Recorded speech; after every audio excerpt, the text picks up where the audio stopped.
Welcome to the Natural Super Kids podcast, where you will discover practical strategies to inspire you to boost the health and nutrition of your kids. I'm Jessica Donovan, a qualified naturopath specialising in kids' health, and I want to make it as easy as possible for you to raise healthy and happy kids. Let's get into it.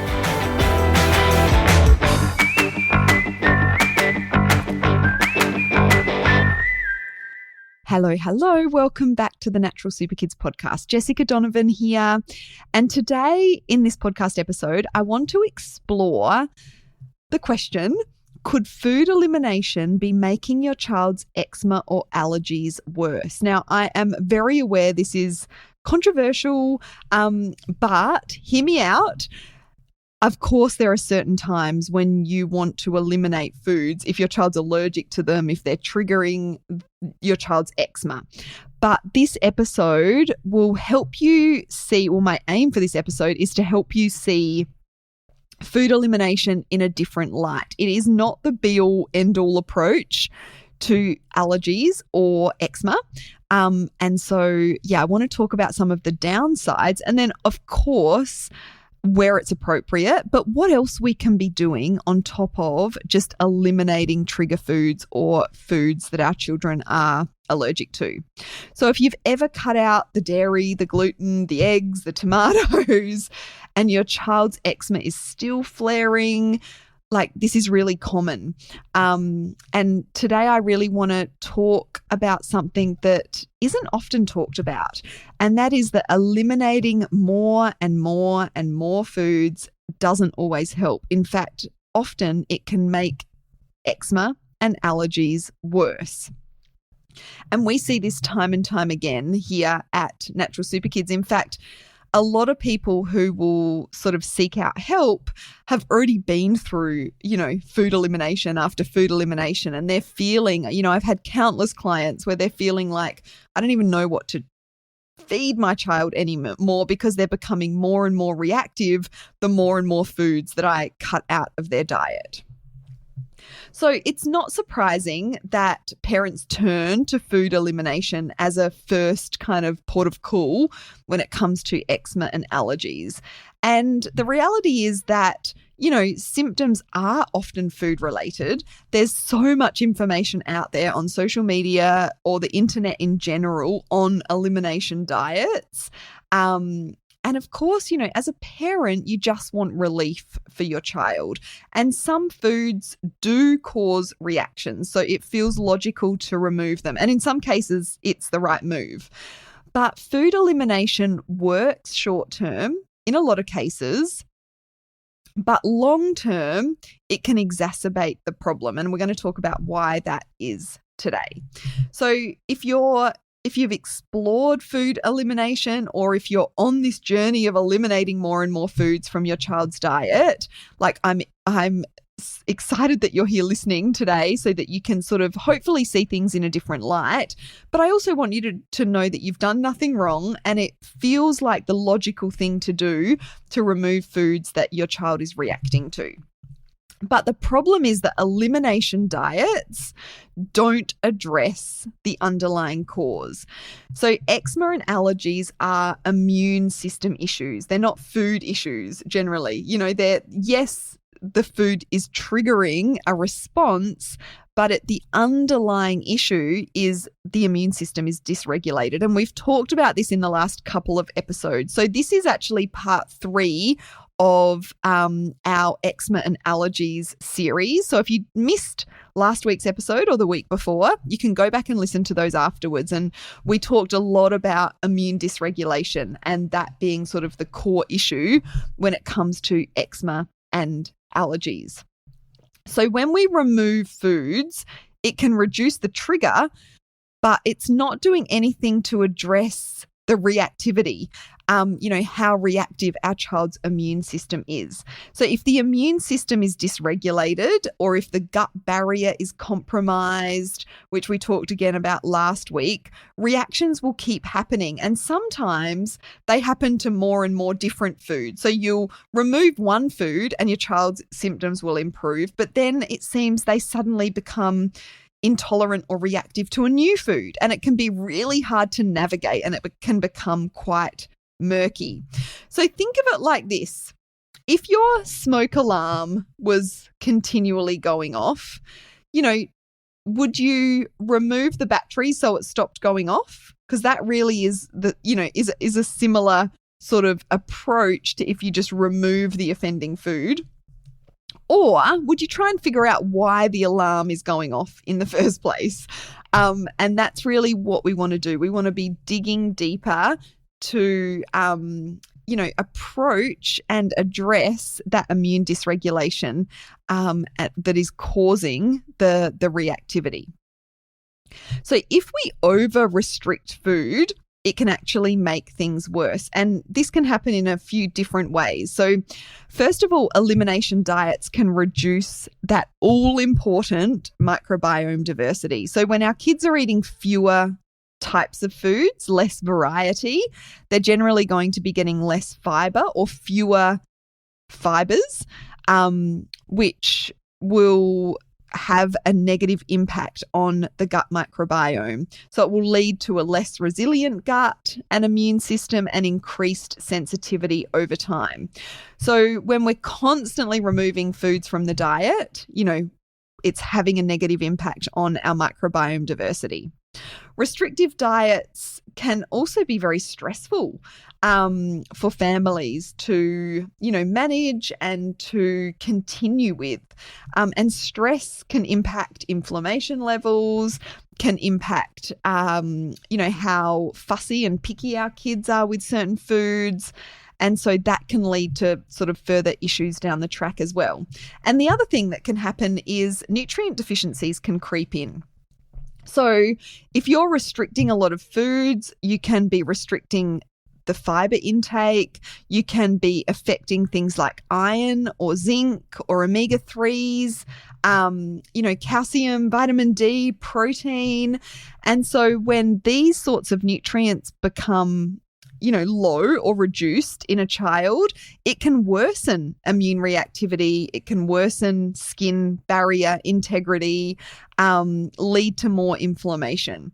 So, that nutrient loss or nutrient deficiencies, if it's not managed carefully, can be really common in kids that are restricting more and more foods from their diet.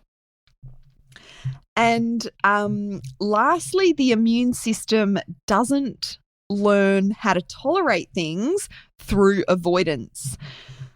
So we've talked about this in the last couple of episodes. When we are exposing kids to a variety of different foods, it can really help them to develop tolerance in a few different ways. And of course, we don't want to be just giving our kids foods that they're clearly reacting to. That's not what I'm saying. But with the right support and guidance, if we can get more variety into our kids' diet, it helps to build that tolerance over time.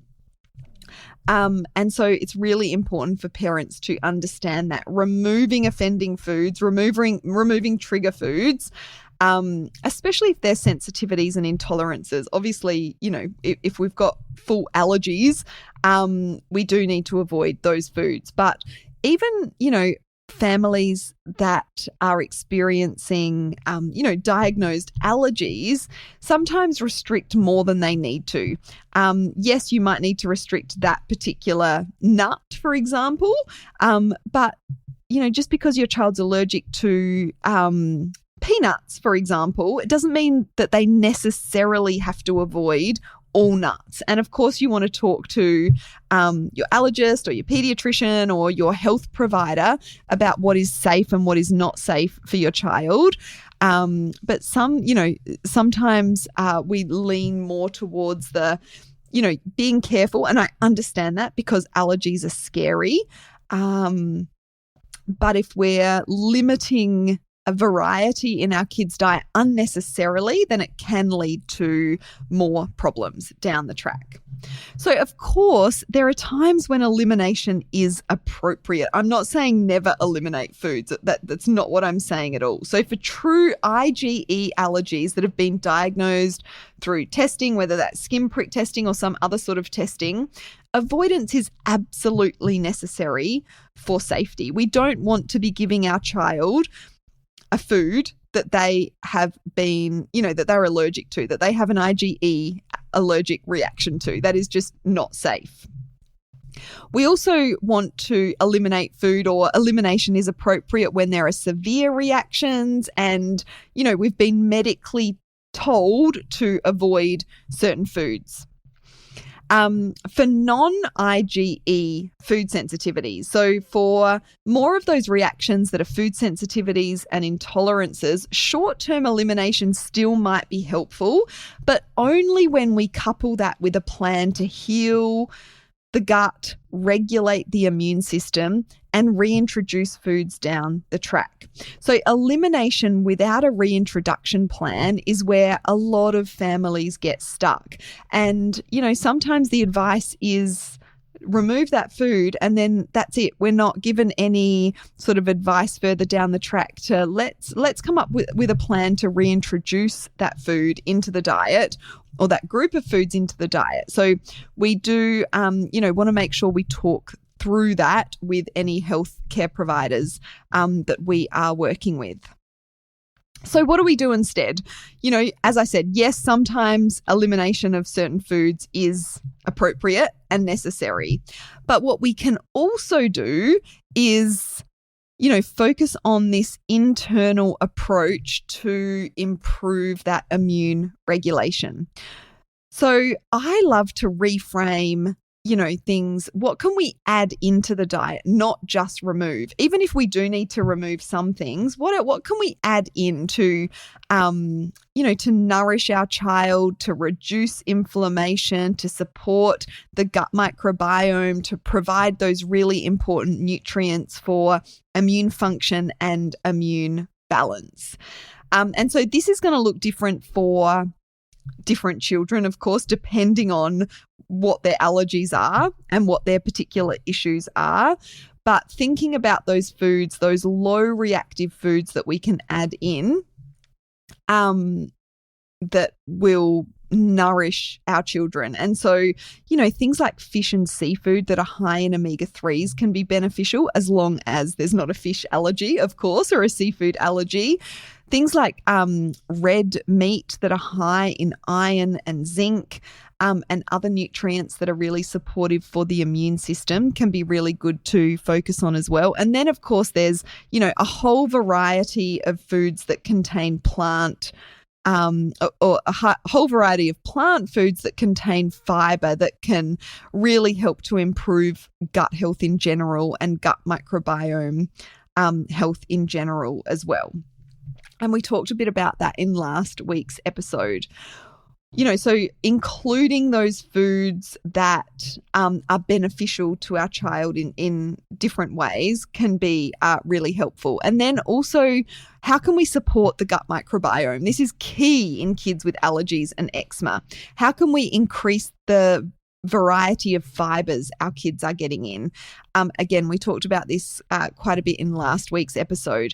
Can we include fermented foods into our kids' diet to improve the gut microbiome diversity? Now, some kids won't tolerate fermented foods, particularly if they have, are sensitive to histamines. But a lot of kids will benefit from fermented food. So this is where it's quite hard for me to give general advice here. But fermented foods can be really great for many kids. If you find when you add fermented foods to your kids' diet, their symptoms get worse, then that's a clear sign that they potentially have issues with histamine. How can we increase the omega-3 fats in our kids' diet? Fish and seafood and nuts and seeds and maybe even omega-3 supplements can be really helpful for bringing down that inflammation and particularly for improving the skin health, skin integrity. And overall, reducing ultra-processed foods is always a good idea as well. I think overall, if we can get more variety into our kids' diet, whether that's variety in the sorts of proteins they're eating, variety in terms of the different sorts of fruits and vegetables and legumes that they're eating, as long as they're sort of well tolerated, that is a really good goal. How can we increase the variety in my child's diet, even though there are certain things that they can't eat or that I'd prefer to have eliminated from their diet? Because the more variety we're getting into our kids' diet, the more variety of nutrients they're getting in, the more variety of fiber they're getting in, the more supportive to that gut microbiome and that immune regulation it's going to be. And I do also want to just touch on regulating the immune system here. So 2 key things that we can do to support immune system regulation in our kids. One is to look after our kids' gut microbiome, which we've talked a little bit about already. And the second one is vitamin D. So vitamin D is a really important nutrient for supporting that immune regulation. And the side benefit of vitamin D is that it also supports the strength of our kids' immune system. So it can help them to get sick less, particularly through those, the winter illnesses, the colds and flus and things like that.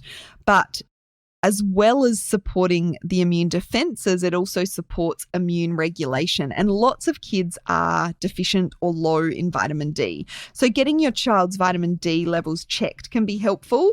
The other benefit of vitamin D is that it is important in skin integrity, so really good for eczema kids as well. So vitamin D can be potentially a good supplement to add in for kids with eczema and allergies, but it's always good to have an idea of where their vitamin D levels sit. So that's easy to get that information via a blood test. So thinking about or considering vitamin D testing for allergy and eczema kids is helpful. And of course, vitamin D predominantly comes from exposure to sun. So are your kids getting enough time outside? If you live in a colder climate or a low light climate where, it gets dark early, or you're in a season of, a colder season where there's not as much sunlight, then looking at vitamin D supplementation could be a good idea. And something like a cod liver oil supplement, which naturally contains some vitamin D, but not in too high of a level, can be more appropriate for some kids. But it has also got the omega-3 and the vitamin A in there, which are great for immune system health and skin integrity and reducing inflammation as well. So cod liver oil can be a really good additional supplement for kids with allergies and eczema. So hopefully this information has helped you to reframe that kind of question of which foods do I need to cut out next to make my child less reactive, to something more like, how can I help my child's immune system become less reactive? And that's really what our approach at Natural Super Kids is all about. And although it's really hard for me to give specific advice about what to get more of in, because every eczema and allergy kid is different, hopefully I've given you some broad ideas that you can work with to, increase that variety, increase those anti-inflammatory foods, increase those foods that are going to support gut microbiome health and support immune regulation.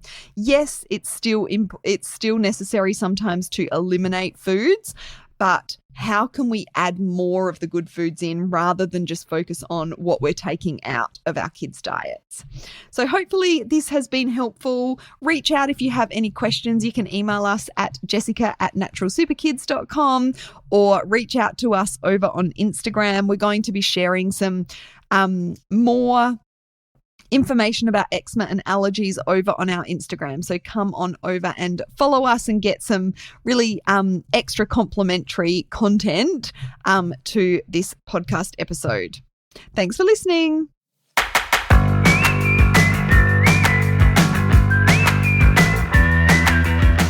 Thank you so much for joining me on the podcast today. Head on over to our website, naturalsuperkids.com, for the show notes for this episode, as well as a whole heap of inspiration to help you raise healthy and happy kids. I'll see you next week.